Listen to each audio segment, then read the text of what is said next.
Aplikasi pendataan dan monitoring reklame, berbasis RFID, GPS, QR Code dan peta digital. Aplikasi berbasis Android dan web, yang menggunakan peta digital reklame dan dikembangkan khusus untuk Badan Pendapatan Daerah. Modul pendataan, untuk mendata seluruh reklame yang ada di kabupaten atau kota, baik berizin dan tidak berizin.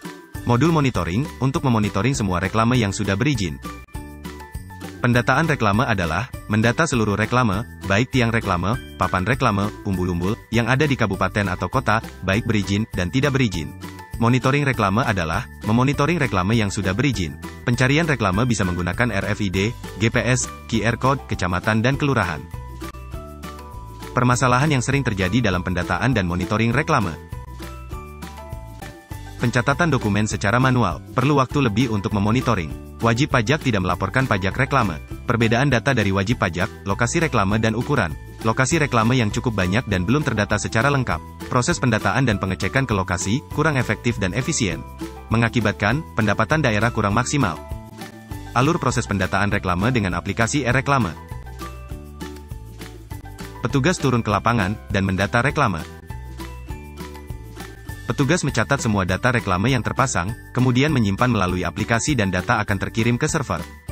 Hasil pendataan yang dikirim ke dashboard di server Badan Pendapatan Daerah, lalu diverifikasi atau validasi oleh petugas, mana yang berizin dan tidak berizin.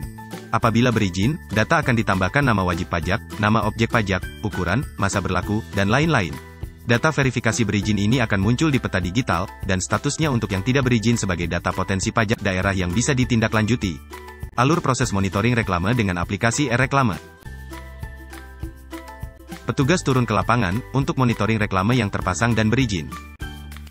Petugas dapat mencari reklame, dengan scan RFID, QR Code atau bisa juga by GPS. Petugas akan melakukan update data hasil monitoring, lalu dikirim ke dashboard di server untuk ditampilkan di peta digital. Apabila ada perubahan hasil monitoring reklame, dilakukan validasi perubahan oleh petugas di dashboard, dan hasil validasi yang disetujui akan update ke peta digital. Hasil monitoring reklame dapat digunakan untuk data laporan di Badan Pendapatan Daerah. Terima kasih. Informasi detail, silakan hubungi kami, PT FTF Global Indo.